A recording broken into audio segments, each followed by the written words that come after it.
Hello, and welcome to the turbulent world with me, James M. Dorsey, as your host. Diaspora Jews, Palestinian Israelis, and Turkish Kurds have more in common than meets the eye. The similarities in how the three minority communities define themselves offers insights into what will make either a one- or two-state solution to the Israeli-Palestinian conflict viable. To be sure, it's hard to see, amid the Gaza carnage and Israel's blinded and traumatized view of future relations with the Palestinians, how the two communities could live with each other or side by side. Yet, neither has a choice. The alternative is continued violence, repression, and destruction that will only escalate. What is clear from a comparison of diaspora Jewish, Israeli-Palestinian, and Turkish Kurdish attitudes is that respect for national, religious, and communal identity, coupled with equal rights and economic opportunity, are prerequisites for peaceful coexistence. The validity of that maxim is evidenced by the fact that a majority of Israeli-Palestinians and Turkish Kurds would remain resident in either Israel or Turkey, even if a Palestinian or Kurdish state were to be established in Israeli-occupied territory or carved out of Iraq, despite discrimination and the limiting or repression of expressions of their national identity.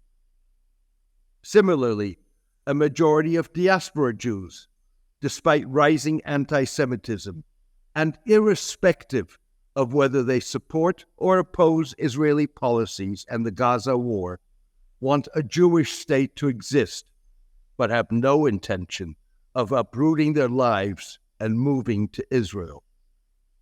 Acknowledging the parameters of diaspora support for Israel, Israelis have long joked that New York Jews will fight to the last Israeli. Opinion polls exploring identity among Palestinian Israelis and Turkish Kurds tell a similar story. A yet-to-be-published survey by Rawest, a research and polling outfit in Turkey's majority Kurdish southeastern province of Diyarbakir, found that only 22% of the country's Kurds, who account for 20% of the population, favored breaking away from Turkey to create an independent Kurdish state. Similarly, the survey, quoted in an email by Al-Manager reporter Amberin Zaman, reported that only 9.7% preferred exclusively Kurdish language curricula in education, as opposed to 44.1% who advocated a bilingual Turkish and Kurdish language system. A majority identified themselves primarily as Muslims, while 67.4% said their Kurdish identity was strong. Even so, only 9% defined themselves as Kurdish nationalists. Counterintuitively, an Israel Democracy Institute poll in November concluded that the number of Palestinians with Israeli citizenship who feel that they are part of the State of Israel had risen dramatically since Hamas's October 7 attack and Israel's Gaza war. Palestinians account for about 20% of Israel's population. In the poll, 70% of Palestinian Israelis said they had a sense of solidarity with Israel, a 20-year high, compared to 48% in a survey conducted 6 months earlier. A separate survey, conducted by the Center for Shared Society at Givat Haviva, concluded that 55% of Palestinian Israelis believe that a desire to live in peace or a feeling of shared identity had prevented intercommunal violence from erupting since October, as opposed to the violence during the 2021 Gaza war. A third survey, conducted by Hebrew University researchers days after the October attack, showed that 66% of Israeli Palestinians supported Israel's right to defend itself. 50% said Hamas's attack that primarily targeted civilians was contrary to the values of Islam.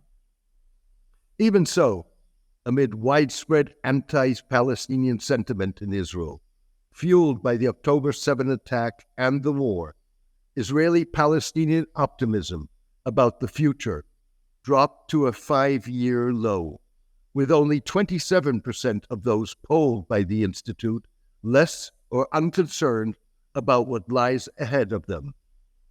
62% of Palestinian Israelis surveyed by Givat Haviva said the attack and the war had negatively impacted their sense of personal safety. Just over 50% expressed pessimism about the prospects for coexistence between Jewish and Palestinian Israelis. Even so, 49% said the October 7 attack had positively influenced their attitude towards Jews. 70% feared that anti-Palestinian manifestations would increase in the wake of October 7. Asked by the Israel Democracy Institute if, given an alternative Western citizenship, they would leave Israel, 59% of Israeli-Palestinians surveyed said they would stay. Commenting on various polls, Middle East researcher Rachel Friedman noted that Palestinian Israelis were among the civilians Hamas killed on October 7. Mrs. Friedman's conclusion says much about lessons to be learned from minority attitudes, whether diaspora Jewish, Palestinian Israeli, or Turkish Kurdish, particularly for the future of Jewish-Palestinian relations. On October 7, 2023, Hamas viewed their victims' religion and ethnicity as secondary to their nationality. Israeli Jews and Israeli Arabs would be wise to do the same, Mrs. Friedman said. The relevance of Mrs. Friedman's conclusion is highlighted by the acceleration of differences among diaspora Jews, a community polarized by the Hamas attack and the Gaza war. Like Israeli Palestinians, Jews feel less secure. 63% of American Jews said their place in American society had become less secure, a 22% increase compared to a year earlier, according to a survey commissioned by the American Jewish Committee. 46% said they took precautions or avoided posting content online, wearing clothing that would identify them as Jews, or going to certain places out of concern for their safety. Even so, 62% of American Jews polled on behalf of the Jewish Federations of North America said they sometimes find it hard to support actions taken by Israel or its government, and 45% expressed an unfavorable view of the Israeli government. Yet, 72% noted that in general, Israel makes me proud to be Jewish.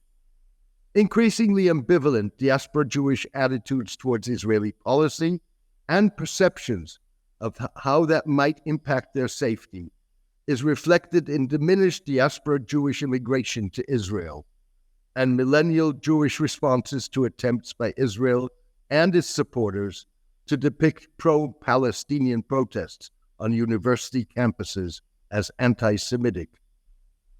Israel's Immigration and Absorption Ministry reported in December that 2,662 people had immigrated since October 7, the vast majority from Russia, Belarus, and Ukraine. Only 218 came from the United States and 116 from France, many of whom had initiated the immigration process before October 7. Overall, the figure was a far cry from the 16,400 immigrants who arrived in the same period in 2022, the bulk of whom were people escaping the war in Ukraine. Asked in the American Jewish Committee survey whether the actions of the State of Israel have made my life as an American Jew more difficult, 58% said the the phrase did not describe their experience. Questioned whether the anti-Israel climate on campus or elsewhere has forced me to hide my Jewish identity, 62.2% said this did not describe their experience, and 10.9% said they didn't think there is an anti-Israel climate. The poll elicited similar results when it asked respondents whether the anti-Israel climate on campuses or elsewhere has damaged my relationships with friends. Prominent American Jewish activist, Israel critic, and political scientist Peter Beinart noted that for many decades, American Jews have built our political identity on a contradiction. Pursue equal citizenship here, defend group supremacy there. Now, here and there are converging. In the years to come, we will have to choose. Rather than prompting a majority of American and diaspora Jews to immigrate to Israel, that choice could widen the emerging gap between Israel and many diaspora Jews. That, in turn, would reinforce lessons offered by what diaspora Jews, Palestinian Israelis, and Turkish Kurds have in common, according to the numerous opinion polls. Those lessons have been lost in the fog of the Gaza war. Even worse, Israel and Hamas's war conduct have thrown them in the trash bin. Yet, they go to the core of any attempt to make an eventual ceasefire stick and resolve the Israeli-Palestinian conflict. Thank you for joining me today. I hope you enjoyed today's column and podcast. The Turbulent World with James M. Dorsey depends on the support of its readers. For the past 12 years, I have maintained free distribution as a way of maximizing impact. I am determined to keep it that way. However, to avoid putting up a paywall, I need the support of a core of voluntary paid subscribers to cover the cost of producing the column and podcast. If you believe that the column and podcast add to your understanding and that of the broader public, please consider becoming a paid subscriber. You can do so by clicking on Substack on the subscription button at www.jamesmdorsey.substack.com and choosing one of the subscription options. Thank you, take care, and best wishes.